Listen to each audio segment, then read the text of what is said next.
하나님 말씀은 갈라디아서 3장 1절부터 14절 말씀까지 함께 합독합니다. 어리석도다 갈라디아 사람들아, 예수 그리스도께서 십자가에 못 박히신 것이 너희 눈앞에 밝히 보이거늘 누가 너희를 꾀더냐? 내가 너희에게 다만 이것을 알려 하노니 너희가 성령을 받은 것은 율법의 행위로냐 듣고 믿음으로냐? 너희가 이같이 어리석으냐? 성령으로 시작하였다가 이제는 육체로 마치겠느냐? 너희가 이같이 많은 괴로움을 헛되이 받았느냐? 과연 헛되냐? 너희에게 성령을 주시고 너희 가운데서 능력을 행하시는 이의 일이 율법의 행위에서냐 듣고 믿음에서냐? 아브라함이 하나님을 믿음에 이것을 그에게 의로 정하셨다 함과 같으니라. 그런즉 믿음으로 말미암은 자들은 아브라함의 아들인 줄 알지어다. 또 하나님이 이방을 믿음으로 말미암아 의로 정하실 것을 성경이 미리 알고 먼저 아브라함에게 복음을 전하되 모든 이방이 너를 인하여 복을 받으리라 하였으니, 그러므로 믿음으로 말미암은 자는 믿음이 있는 아브라함과 함께 복을 받느니라. 무릇 율법 행위에 속한 자들은 저주 아래 있나니 기록된 바 누구든지 율법책에 기록된 대로 온갖 일을 항상 행하지 아니하는 자는 저주 아래 있는 자라 하였습니다. 또 하나님 앞에서 아무나 율법으로 말미암아 의롭게 되지 못할 것이 분명하니 이는 의인이 믿음으로 살리라 하였음이니라. 율법은 믿음에서 난 것이 아니라 이를 행하는 자는 그 가운데서 살리라 하였느니라.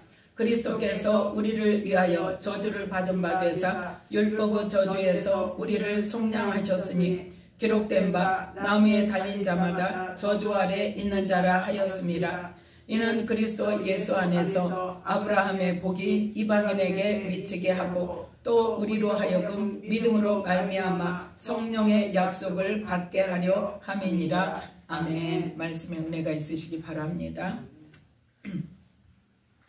오늘 말씀은 갈라디아 3장 1절부터 14절 말씀까지를 통하여서 새 언약은 성령의 약속이다 하는 말씀의 제목으로 함께 은혜를 나누고자 합니다. 성령의 약속이라는 말은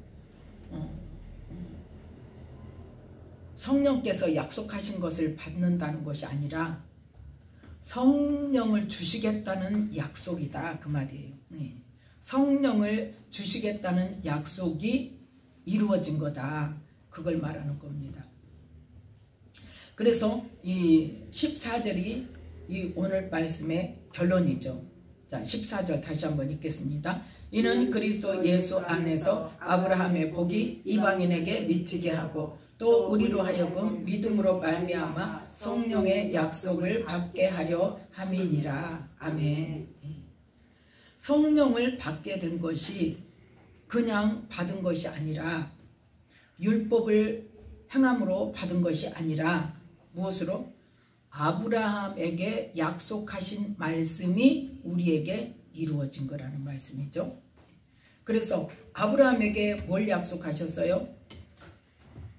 8절 말씀 함께 읽습니다. 또 하나님이 이방을 믿음으로 말미암아 의로 정하실 것을 성경이 미리 알고 먼저 아브라함에게 복음을 전하되 모든 이방이 너를 인하여 복을 받으리라 하였으니 9절 그러므로 믿음으로 말미암은 자는 믿음이 있는 아브라함과 함께 복을 받느니라. 아멘. 아브라함에게 어떤 약속을 하셨습니까? 자, 창세기 12장 애초에 부르셨을 때 뭘 약속하세요? 창세기 12장 네가 본토 친척 아비집을 떠나서 내가 네게 지시할 땅으로 가면, 자 2절 3절 함께 읽습니다. 내가 너로 큰 민족을 이루고 내게 복을 주어 내 이름을 창대케 하리니 너는 복의 근원이 될지라. 너를 축복하는 자에게는 내가 복을 내리고 너를 저주하는 자에게는 내가 저주하리니 땅의 모든 족속이 너를 인하여 복을 얻을 것이니라 하신지라. 아멘. 이 말씀을 주시니까 4절에 아브라함이 여호와의 말씀을 쫓아갔고 하고 말합니다. 예. 하나님께서 아브라함을 부르시면서 네가 너의 본토 친척 아비집을 떠나서 내가 지시하는 그 땅으로 간다면 내가 너에게 큰 민족을 이루고 네게 복을 주어서 내 이름을 창대케 하리라.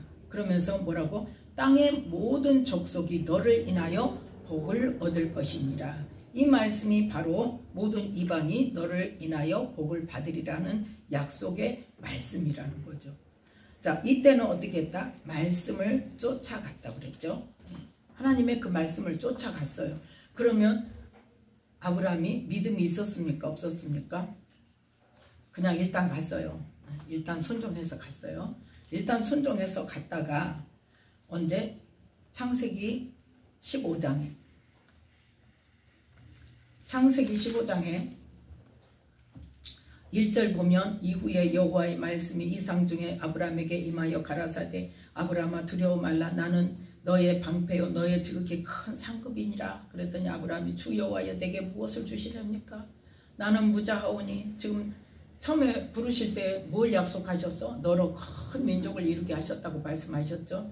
그러니까 나로 말미암아 큰 민족을 이룬다는 그 말씀을 이제 상기하면서 나의 상속자는 이 다메섹 엘리에셀이니다. 나는 지금 뭐요? 자식이 없습니다. 하나님이 나로 큰 민족을 이루게 하신다더니 자식이 없습니다. 그러면 이 종이 내 상속자가 돼야 될까요? 그걸 물어보는 거예요.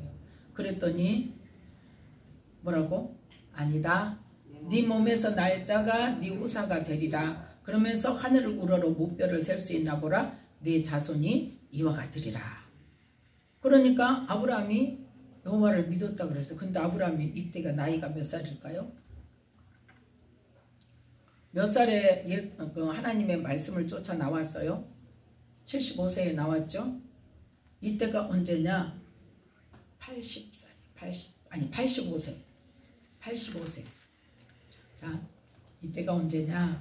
지금 이 약속의 말씀을 주시고 그 다음에 땅에 대한 약속의 말씀을 주셔서 하나님이 뭐라고 말씀하셨다? 네 몸에서 날짜가 네 후사가 되리라 그랬는데 사라는 어째? 생산치 못한다고 그랬죠.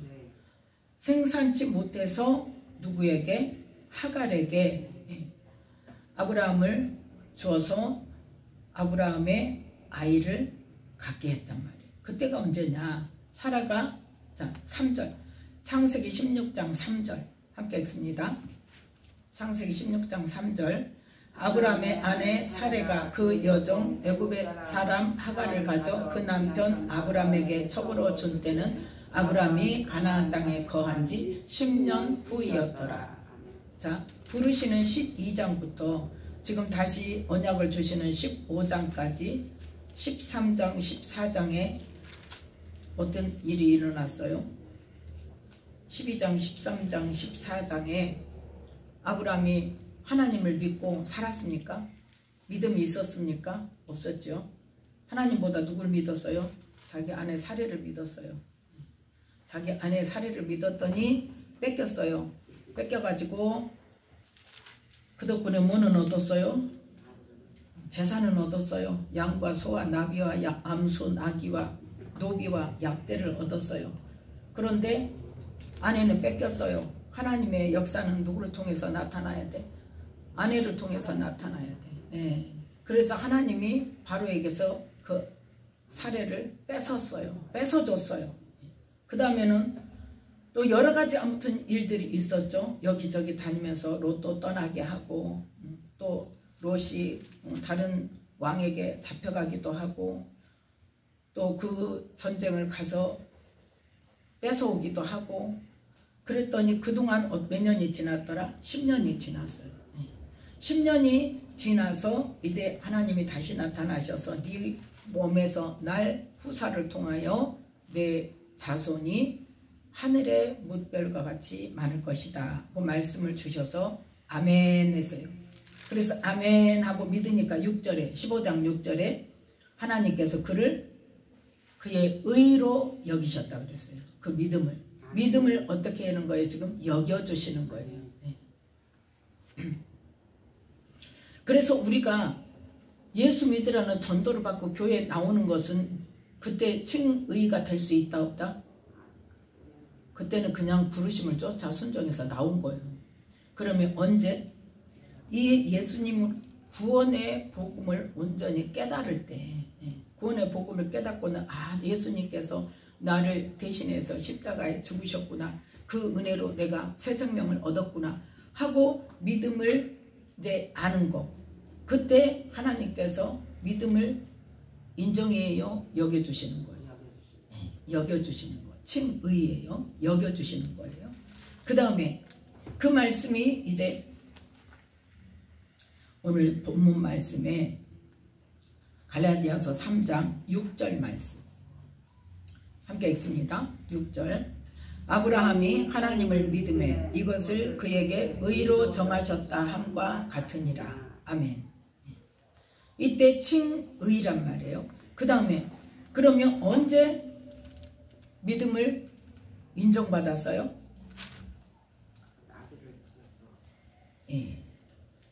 이삭을 낳고도 하나님께 드릴 때.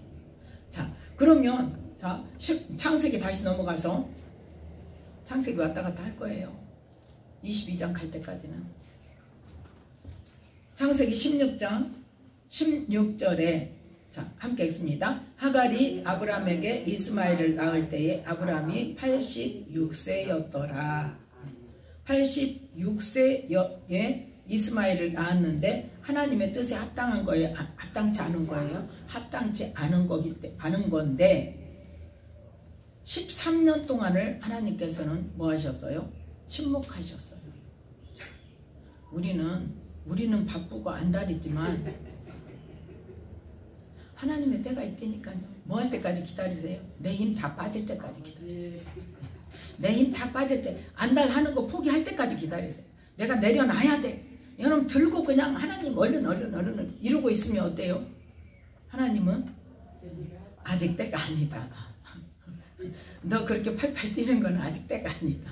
뭐 해야 된다? 네가 완전히 힘이 빠져서 이제 완전히, 그러니까 이렇게 팔팔 뛸 때는 어때요? 어떻게 할까요? 막 내가 가는 거예요. 내가 가려고 막. 근데 내려놓는가는 뭐예요 지금? 나는 이제 이미 내 방법은 틀렸고 하나님이 이제 해주셔야 하고 완전히 내려놓을 때까지 기다려요. 그래서 언제? 아브라함이 99세 때 13년 후 이스마엘을 낳을 때가 86세라고 그랬죠. 85세 때 사레가 하갈을 아브라함에게 줘가지고 이 하갈이 첩으로 시작됐는데 86세 때 1년 후에 이스마엘을 낳았단 말이에요. 그러고 나서 그 이스마엘이 자라기까지 아무 말씀 안 하시다가, 그러니까 우리는 이스마엘 낳았다고 할렐루야 응답받았다 끝이 아니라니까요. 우리는 많이 그래요. 흔히 그래. 이스마엘을 낳고는 어때요? 이야 이제 아들 낳았다. 누구시요? 아브라함 시니까. 아브라함이 시니까. 어쨌든 아브라함이 시니까. 근데 하나님의 의도는 그게 아니었어. 그러니까 하나님이 아휴 기껏 아브라함 네 몸에서 날짜라 그랬더니 또 이제 인간의 방법 써가지고 지 방법대로. 누가 애굽 여자한테 날하겠냐고. 오죽하면 뭐해? 한 저기를 이루기 위해서 본토 친척 아비집을 떠나서 롯도 조카도 버리고 네 부부만 이렇게 있으라고 했더니 이제 아들을 낳을 때는 누구한테? 애굽 여자한테 아들을 낳아. 그러니까 하나님이 또 내버려 두셔. 그러다가 어때요? 99세 때 13년 후에 99세 때에 다시 나타나세요. 그래서 내가 4절 말씀 4절 17장 4절 내가 너와 내 언약을 세우니 너는 열국의 아비가 될지라 이제부로는 내 이름을 아브람이라 하지 아니하고 아브라함이라 하리니 이는 내가 너로 열국의 아비가 되게 함이니라. 아멘. 자 7절 내가 내 언약을 나와 너와 내 대대 후손의 사이에 세워서 영원한 언약을 삼고 너와 네 후손의 하나님이 되리라. 아멘. 자 10절 말씀 자 9절 말씀부터 하나님이 또 아브라함에게 이르시되 그런즉 너는 내 언약을 지키고 네 후손도 대대로 지키라. 너희 중 남자는 다 할례를 받으라. 이것이 나와 너희와 너희 후손 사이에 지킬 내 언약이니라. 너희는 양피를 베어라. 이것이 나와 너희 사이에 언약의 표징이니라. 그래서 이제 나중에 예수님이 오신 다음에도 막 할례를 받아야 되니 말아야 되니 난리가 난 거예요. 자, 그리고 누구도 할례를 받았어요? 이스마엘까지 다 할례를 받았어요. 이때까지는 지금 어때요? 이제 이스마엘이 후계자예요. 이스마엘이 후계자. 그런데 자 15절 16절 함께 읽습니다. 하나님이 또 아브라함에게 이르시되 네 아내 사레는 이름을 사레라 하지 말고 그 이름을 사라라 하라. 내가 그에게 복을 주어 그로 내게 아들을 낳아주게 하며 내가 그에게 복을 주어 그로 열국의 어미가 되게 하리니 민족의 열왕이 그에게서 나리라. 아멘. 지금 누구로?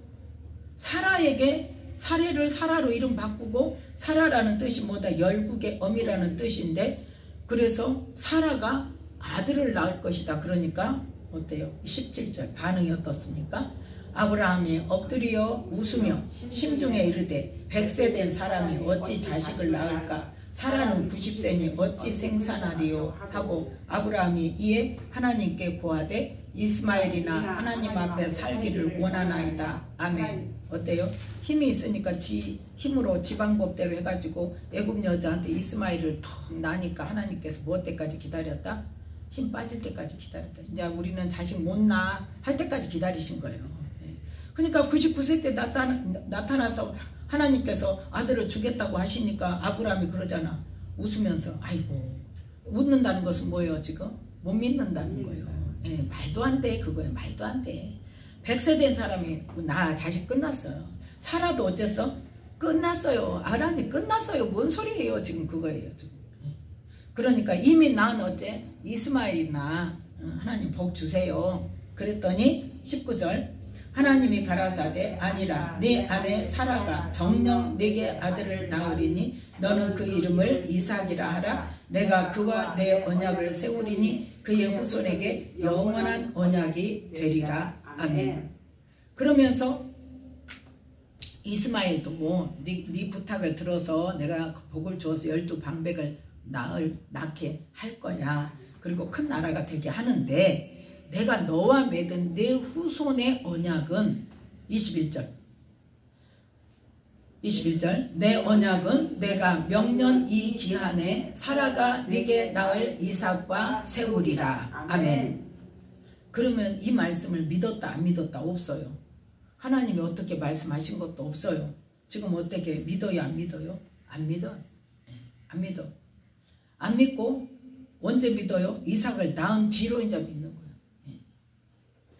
그래서 내 언약은 명년 이 기한에 그러면 1년 후에 이삭을 낳을 것이다 그래요. 아들을 낳으리니 이삭, 그 이름을 이삭이라고 해라. 지금 완전히 포기했는데 그랬더니 이제 다시 또 하나님께서 다시 두 번째 또 나타나셨어요.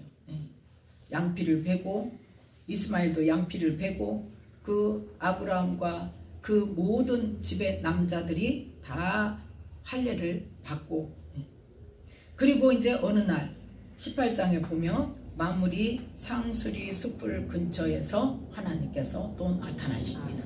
그때는 누구에게 말씀하세요?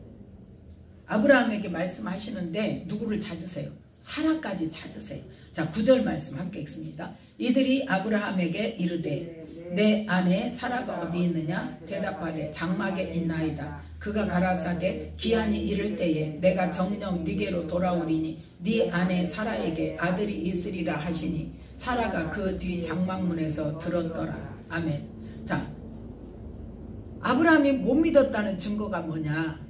믿었으면 이때 들은 즉시로 사라한테 말을 했을 거예요. 말을 했어요 안 했어요? 안 했어요. 그래서 다시 하나님께서 또 나타나셨어. 아, 야가 못 믿네. 그러면 이제 누구한테? 아니, 사라한테 말을 안 하네. 못 믿으니까 말을 안 하죠. 할례는 받는데 어째? 사라한테 말은 안 해. 아들 낳을 것이다고. 그러니까 하나님이 다시 또 만나주셔. 또 오셔. 그래가지고 이제 사라를 찾아. 이제 정식적으로 사라가 어딨냐. 그러니까 장막이 있습니다. 그러니까 네 안에 사라에게 아들이 있으리라. 그랬더니 사라가 어쨌더라? 장막 문에서 들었어. 그 들은 거 하나님이 아실까 모르실까? 아시죠. 듣고 있는 줄 아니까 그때 말씀하신 거예요. 그래서 그때 사라가 어떤 상태였다? 나이마나 늙었고 사라의 경수는 끊어졌는지라. 그래서 사라의 반응 12절. 사라가 속으로 웃고 이르되 내가 노쇠하였고 내 주인도 늙었으니 내게 어찌 낙이 있으리요. 지금 나오지도 않아서 장막문 뒤에서 지금 혼자 웃으면서 생각만 하고 있는데 13절. 여호와께서 아브라함에게 이르시되 사라가 왜 웃으며 이르기를 내가 늙었거늘 어떻게 아들을 낳으리요 하느냐. 여호와께 능치 못한 일이 있겠느냐. 이한이 이를 때에 내가 네게로 돌아오리니 사라에게 아들이 있으리라. 아멘. 그랬더니 15절에 사라가 안 웃었어요. 우리는 그렇게 당황하게 되면 거짓말도 서슴없이 나도 모르게 나와요. 나도 모르게 안 했어요. 안 웃었어요. 아니야 너 웃었어. 하나님이 딱 지적을 하시죠. 그러니까 이때까지 지금 뭐 했다는 거예요? 아브라함이 사라가 아들을 낳을 수 있다는 것을 못 믿어요. 못 믿어. 근데 하나님께서는 언제까지 그래서 기다리신다? 인간의 힘이 다 빠질 때까지. 그래야 하나님의 능력인 줄 알죠. 그러니까 하나님께서 하나님의 능력을 나타내시려면 뭐 할 때까지 기다리신다? 우리의 인간의 방법으로 도저히 불가능할 때까지 기다리세요. 그래서 완전히 우리가 포기할 때까지 기다리세요. 그냥 지금 아브라함도 늙었고 사라도 늙어가지고 경수가 끊어졌는데 아기 낳을 방법이 없는 거예요. 경수가 끊어졌는데 어떻게 아기를 낳아요? 그런데 하나님께서는 지금 하나님의 능력을 말씀하시는 거예요. 여호와께 능치 못한 일이 있겠느냐. 언제 또 이 말씀 하셨어요? 누구에게 이 말씀 하셨어요? 마리아에게. 마리아에게 천사가 와서 나는 사내를 알지 못하는데 어찌 그런 일이 있겠습니까? 그랬더니 여호와께 능치 못할 일이 있겠느냐. 그래서 이 하나님의 능력으로 사람의 능력이 아니라 너희들은 이미 다 끝났어. 네 능력은 끝났어. 근데 내가 내 능력으로 너희들에게 아들을 줄 거야. 그걸 약속하십니다. 그래서 사라가 근데 그럼에도 불구하고 믿음이 있어요 없어요? 있었어요 없었어요?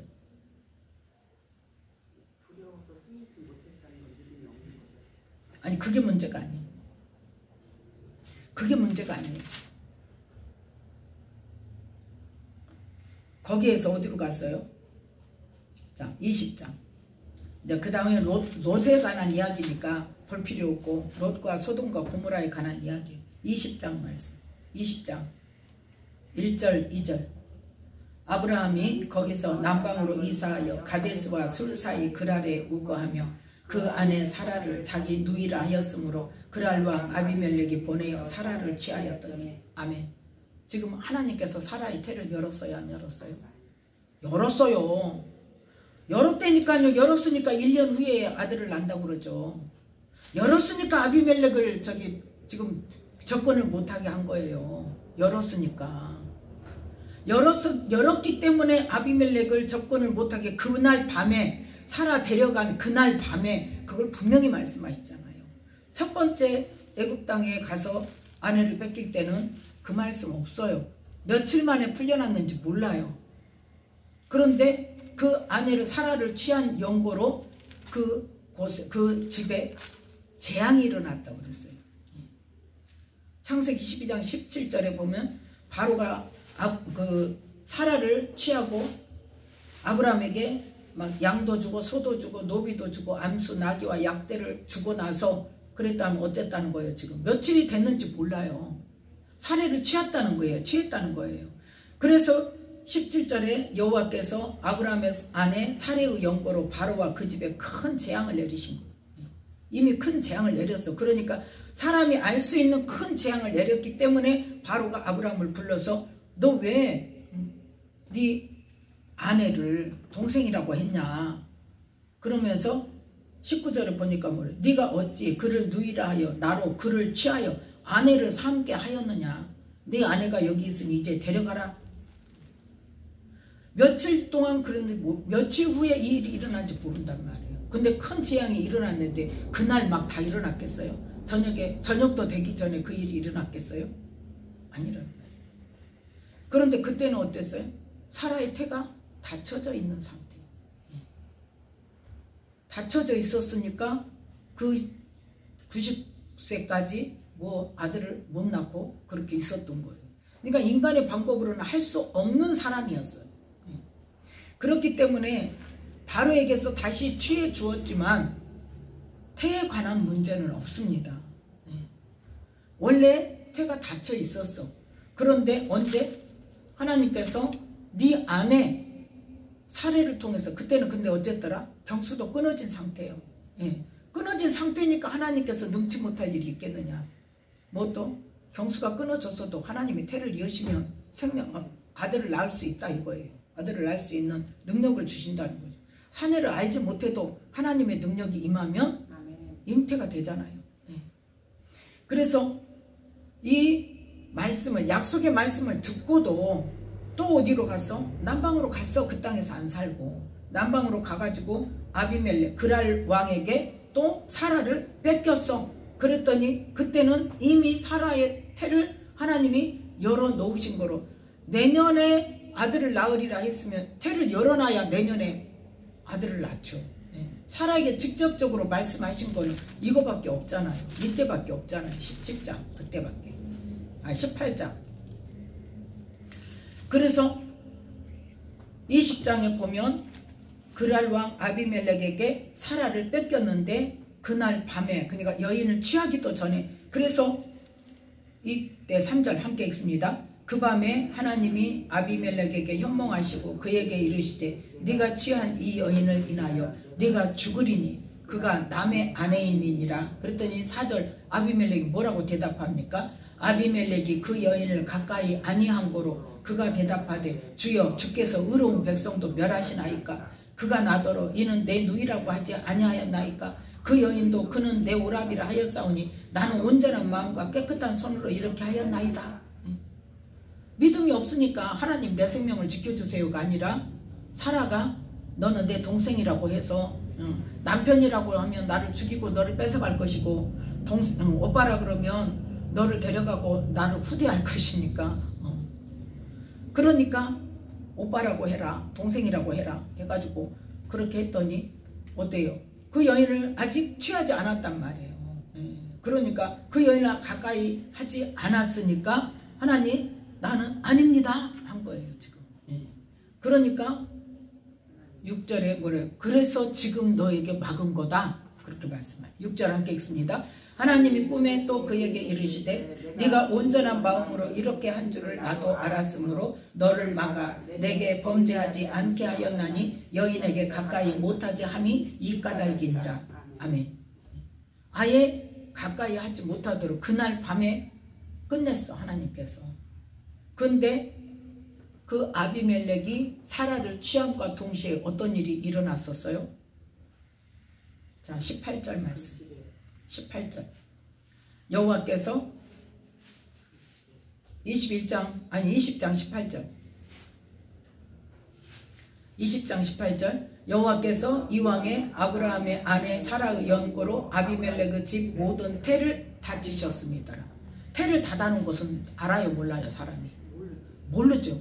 어떤 일이 일어난지 몰라요.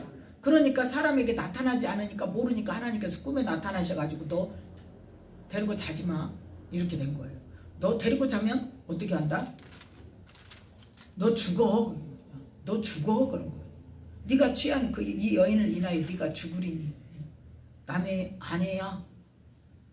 그러면서 하나님께서 뭐예요? 내가 아직 그리고 네가 온전한 마음으로 그 여자를 취했으므로 내가 너를 막아서 범죄하지 않게 했다. 그러니까 7절 함께 읽습니다. 이제 그 사람의 아내를 돌려보내라. 그는 선지자라. 그가 너를 위하여 기도하리니 네가 살려니와 네가 돌려보내지 않으면 너와 내게 속한 자가 다 정령 죽을 줄 알지니라. 아멘. 그가 너를 위하여 기도할 건데 그로 인해서 너는 살고 네가 내게 속한 자가 다 살 건데 그럼에도 불구하고 내가 이렇게 말을 했는데 돌려버리지 않으면 너와 네게 속한 자가 다 죽을 것이다. 그런데 뭐는 지금 태는 이미 닫아놨어요.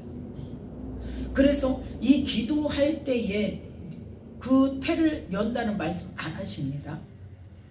언제 아시냐? 17절 함께 읽습니다. 아브라함이 하나님께 기도하매 아멘. 뭐라고? 그는 선지자라 그가 너를 위하여 기도할 것이다. 돌려보내면. 그래서 아브라함을 불러가지고 이제 사라도 은청계를 주면서 가지고 데리고 가라. 네 수치는 이것으로 해결됐다. 그리고 보내니까 아브라함이 그때 이제 하나님께 기도를 한단 말이에요. 누구를 위해서? 아비멜렉을 위해서.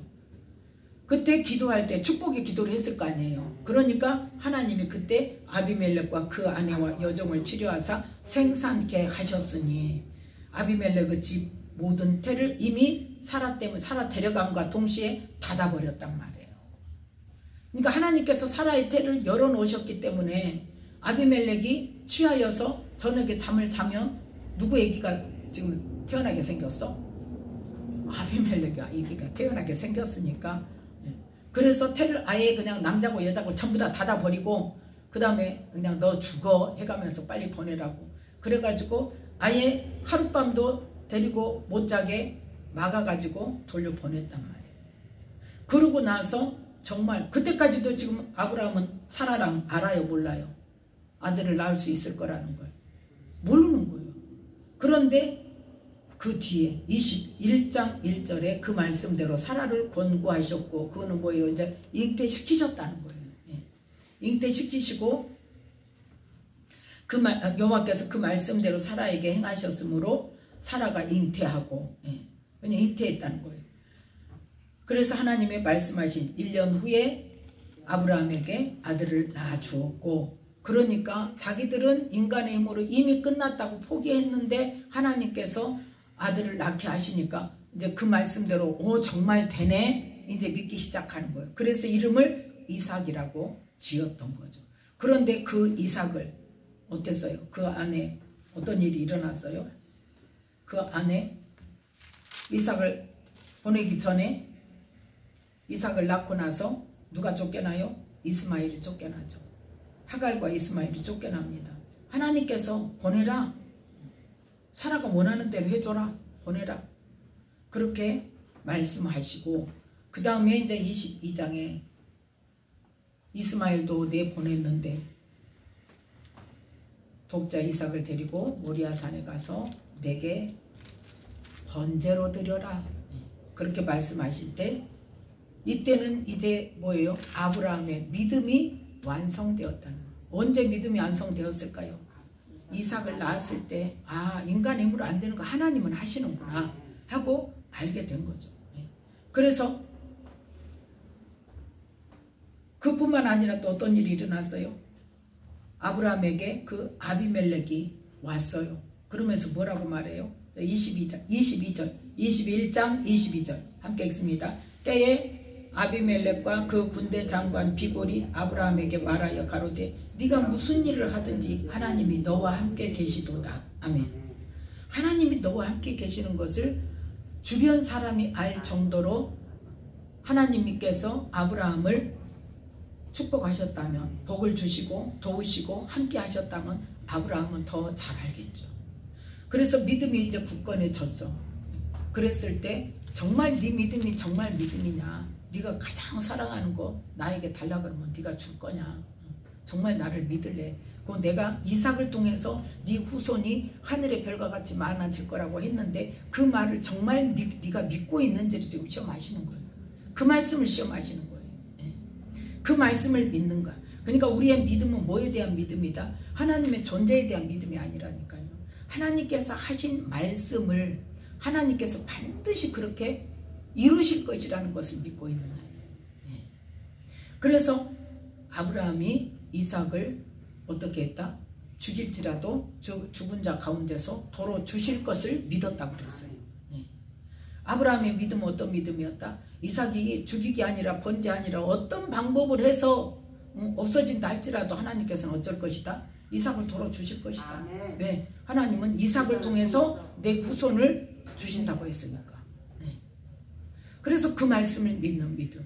그랬을 때 하나님께서 12절 22장 12절 창세기 22장 12절 사자가 가라사대 그 아이에게 네 손을 대지 말라 아무 일도 그에게 하지 말라 네가 네 아들 네 독자라도 내게 아끼지 아니하였으니 내가 이제야 네가 하나님을 경외하는 줄을 아노라. 아멘. 그러면서 어떤 축복을 하십니까?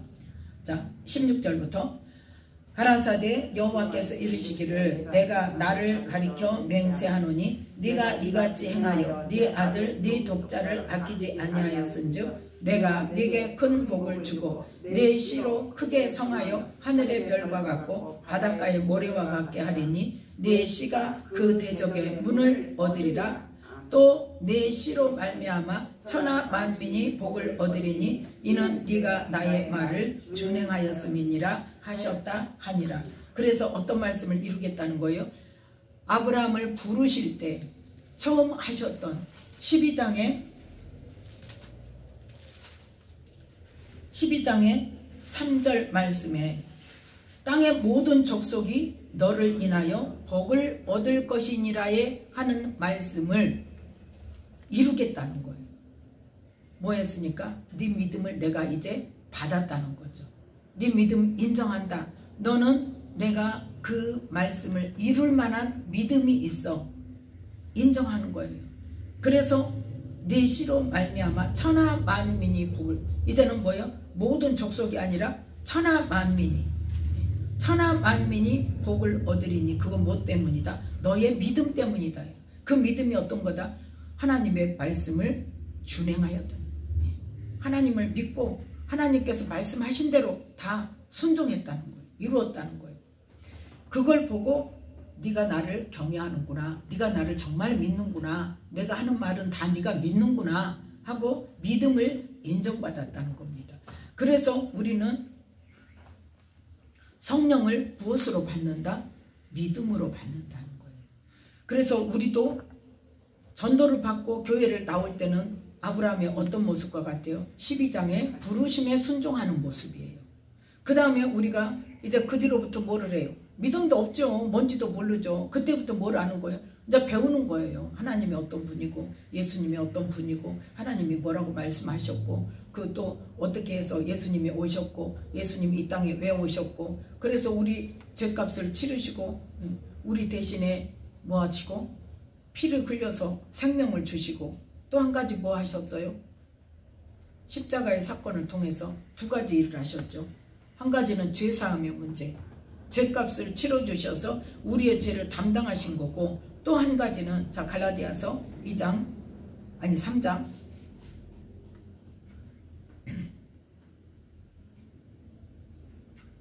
자 10절 말씀 함께 읽습니다. 갈라디아 3장 10절 무릇 율법 행위에 속한 자들은 저주 아래에 있나니 기록된 바 누구든지 율법책에 기록된 대로 온갖 일을 항상 행하지 아니하는 자는 저주 아래에 있는 자라 하였습니다. 아멘. 이 말씀은 어떤 말씀이냐, 어디에 있는 말씀이냐면 신명기 27장 26절에 어디에서 에발산에서 저주의 말씀을 선포할 때 저주의 말씀을 다 선포하고 나서 맨 마지막에 뭘 말씀하시냐, 이 율법의 모든 말씀을 실행치 아니하는 자는 저주를 받을 것이다. 그 말씀을 하시고 아멘하게 하셨어. 네, 마지막 말씀이에요. 저주의 마지막 말씀. 그러니까 율법의 모든 말씀을 실행하지 않는 자는 저주를 받는데 우리가 율법을 다 지킵니까? 못 지켜요. 그러니까 우리는 어떤 자예요? 저주받을 자예요.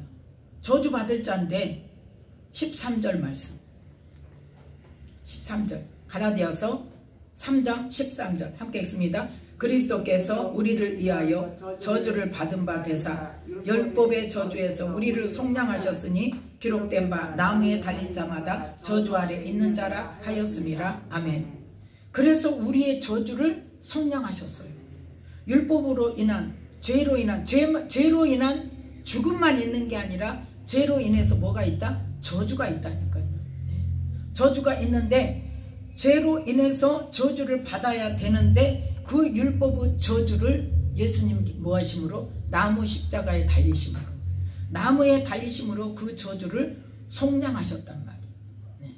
그러니까 십자가에서, 아니 나무 십자가 아니고도 피만 흘려주면 되잖아. 피로 속량을 받으면. 그잖아요. 죄사함이 피 흘려주시는 것으로 그냥 피를 흘리고 죽으시면 되잖아. 근데 왜 꼭 나무 십자가에 달려야 되냐고. 그건 뭐 때문이다? 우리의 저주를 속량하시기 위해서. 죄로 인한 저주를. 그래서 십자가의 은혜는 뭐다? 예수님의 나무 십자가에, 나무에 달리심으로 우리를 율법의 저주에서 속량하셨어요. 또 한 가지는 뭐다? 우리의 죄값을 피 흘려 주심으로 사셨어요. 이제 죄값을 치르셨어요. 그래서 우리를 죄에서 속량하셨어요. 우리의 죄를 담당하셨어요. 예수님이 우리의 죄를 다 가져가셨어요. 그런데 그 죄를 회개하는 자만 용서를 받는 거죠. 예수님 앞에 회개 받는 자만. 그래서 그 예수님께서 나무 십자가에 달리심으로 죄로 인한 율법의 저주를 담당하시고 속량하시고 또 피 흘려주심으로 생명을 속하여서 우리의 죄 문제를, 죄값을 치러주시고 이 두 가지 문제로 인하여 은혜로 인하여서 우리가 하나님과 우리와 화목해 되어져서 그 예수님을 믿는 자에게 누가 오신다? 성령이 오신다는 거예요. 그래서 우리는 교회 처음 올 때는 어떤 자? 아브라함이 부르심을 받아서 순종하는 그 당시의 상태고, 그 다음에 우리가 예수님의 그 은혜를 깨닫게 되는 때는 언제다? 하나님께서 아브라함에게 15장의 약속의 말씀을 주실 때, 네 몸에서 날짜가 네 후사가 될 거다 하고 말씀을 주실 때 그 말씀을 믿습니다. 그건 뭐예요? 마음으로 믿고 입으로 시인하는 것까지. 그러면 칭의를 받는다는 거예요. 의로 여겨주시는 거예요. 그래서 칭의로 여겨주시는데 우리에게 믿음이 확실하게 있습니까? 계속 왔다 갔다 하잖아요. 아브라함도 어쨌어요? 그 약속을 받고도 또 가서 아비멜렉한테 또 아내 뺏겼어요. 그때 또 그러니까 우리는 그러한 잘못하고 구덩이에 빠지고 실수하고 또 믿음 없는 짓을 하고 그런 상황을 통해서 뭐가 되어져요? 하나님의 관계가 맺어져요. 왜? 하나님께서 그때그때 일하시니까. 우리가 하나님을 떠나지 않고 늘 교회에 다니고 말씀도 보고 기도도 하고 예수님을 의지하고 하나님 나를 구원해 주세요 하고 믿음 안에, 하나님 안에, 말씀 안에 있으면 어쩐다? 하나님께서 우리가 실수하고 우리가 몰라서 잘못 죄를 범하고 또 알면서도 죄를 범하고 그럴 때도 어쩐다? 하나님께서는 돌이켜 주시는 거죠.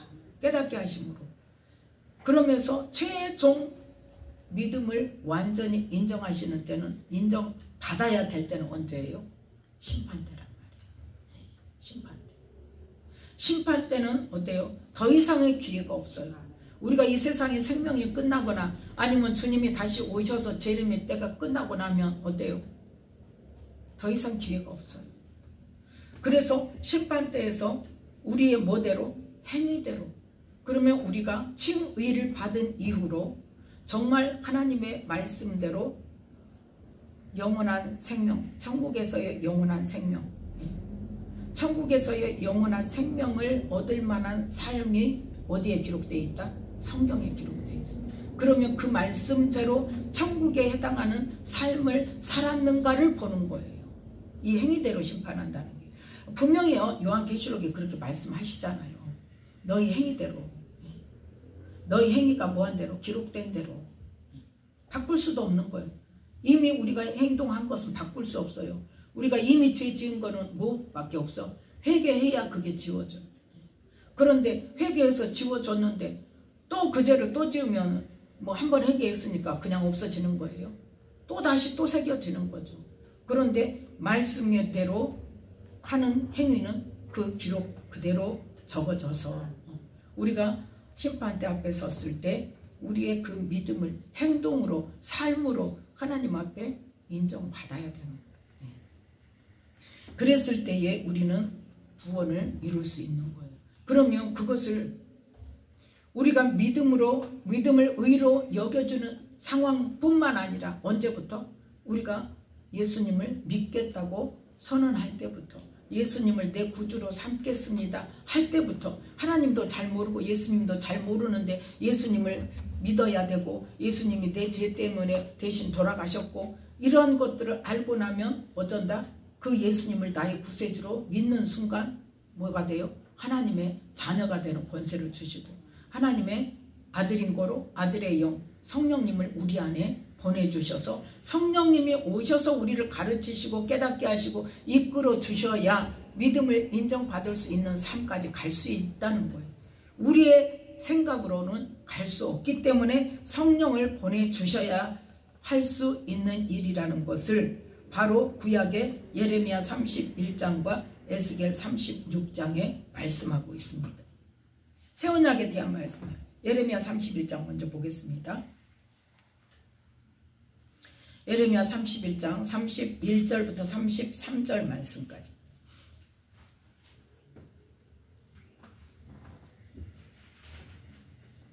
이 새 언약에 대한 말씀은 외워야 돼요. 31장, 예레미야 31장 31절 함께 있습니다. 나 여호와가 말하노라. 보라, 날이 이르리니 내가 이스라엘 집과 유다 집에 새 언약을 세우리라. 아멘. 이 언약의 내용이 뭐다? 32절 33절. 나 여호와가 말하노라. 이 언약은 내가 그들의 열조의 손을 잡고 애굽 땅에서 인도하여 내던 날에 세운 것과 같지 아니할 것은, 이건 뭐다? 율법. 내가 그들의 남편이 되었어도 그들이 내 언약을 파하였음이니라. 율법을 지키지 않음으로 인해서 이제는 저주가 임한다 이 말. 그래서 나라가 망한다. 그런데 그럼에도 불구하고 어떤다? 33절. 나 여호와가 말하노라. 그러나 그날 후에 내가 이스라엘 집에 세울 언약은 이러하니 곧 내가 나의 법을 그들의 속에 두며 그 마음에 기록하여 나는 그들의 하나님이 되고 그들은 내 백성이 될 것이라. 이게 새 언약이다. 그런데 그 새 언약에 대해서 더 구체적으로 어디서 말씀하시냐?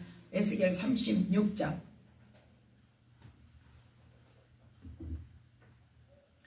25절부터 28절 말씀까지.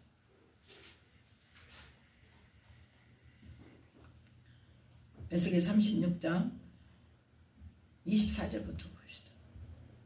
내가 너희를 열국 중에서 취하여 내고 열국 중에서 모아 데리고 고토에 들어가서 맑은 물로 너희에게 뿌려서 너희로 정결케 하되 곧 너희 모든 더러운 것에서와 모든 우상을 섬김에서 너희를 정결케 할 것이며 또 새 영을 너희 속에 두고 새 마음을 너희에게 주되 너희 육신에서 굳은 마음을 제하고 부드러운 마음을 줄 것이며 또 내 신을 너희 속에 두어 너희로 내 율례를 행하게 하리니 너희가 내 규례를 지켜 행할지라. 내가 너희 열조에게 준 땅에 너희가 거하여 내 백성이 되고 나는 너희 하나님이 되리라. 아멘.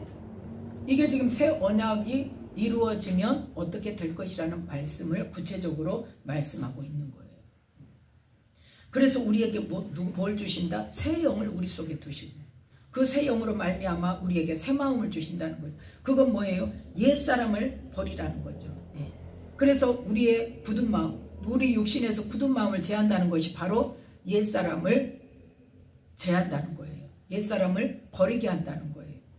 그 다음에 부드러운 마음은 어때요? 하나님의 마음, 하나님의 선한 마음, 그 마음을 주어서 우리로 하나님의 말씀을 따라 순종하며 그 말씀을 믿음으로 행하게 함으로 했어요. 네. 우리를 어디로? 좁은 문으로 들어가서 하나님 나라에 영원히 살게 하는 그러한 은혜를 주시겠다는 거예요. 그런데 그 은혜가 누구에게? 이스라엘 백성뿐만 아니라 세계 모든 민족 가운데 예수님을 믿는 자에게. 네. 그게 새 언약이라는 거예요. 그래서 그 새 언약은 결국 뭐가 오시기 위한 거다? 누가 오시기 위한 거다? 성령이 오시는 거다. 새 언약은 성령이 오시기 위해서 예수님이 오셨다니까요. 성령이 오시기 위해서 하나님과 우리를 화평케 하기 위해서 예수님께서 이 땅에서 십자가에서 나무 십자가를 지심으로 율법의 저주를 속량하시고 또 피 흘려 주심으로 우리의 죄값을 치러주시고, 그렇게 해서 우리의 죄와 저주 문제를 예수님께서 담당을 하셨기 때문에 하나님과 우리 사이가 화목해 되어져서 하나님의 영이신 성령님이 우리 안에 오실 수 있었다는 거예요. 그래서 우리는 가장 중요한 게 뭐다? 성령의 인도하심을 따라야 된다. 성령의 인도하심. 그래서 그 성령의 인도하시는 것은 우리를 어디로? 진리 가운데로 인도하시고, 하나님께서 예수님을 통해 이 땅에 선포하신 하나님 나라 복음을 그 중에 어떤 삶으로? 천국에 해당되는 삶으로, 구원받을 자에 해당되는 삶으로 우리를 이끌어 가시는데, 우리는 그것을 어떻게 해야 된다? 순종하고 행해야 된다. 실제로 삶으로 그게 나타나야 된다.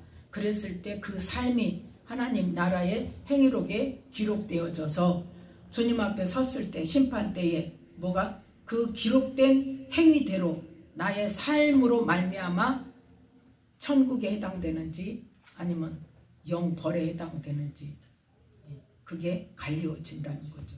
그래서 예수님께서 자기의 타작마당을 정하게 하사 알곡은 모아 곳간에 드리고 쭉정이는 영원한 불에, 꺼지지 않는 불에 태우신다는 거예요. 그러니까 우리는 쭉정이가 돼야 돼? 알곡이 돼야 돼? 알곡이 돼야 돼. 그래서 우리가 정말 얼마나 새 언약으로 오신 이 성령님, 이 성령님의 말씀에 얼마나 순종을 했는가. 우리의 지금 현재의 삶은 뭐의 결과다고요? 불순종의 결과예요. 하나님은 정말 선한 길로, 축복된 길로 나를 얼마나 여러 번 기회를 주시고 인도를 하시는지 몰라. 근데 누가 다 거절했어요?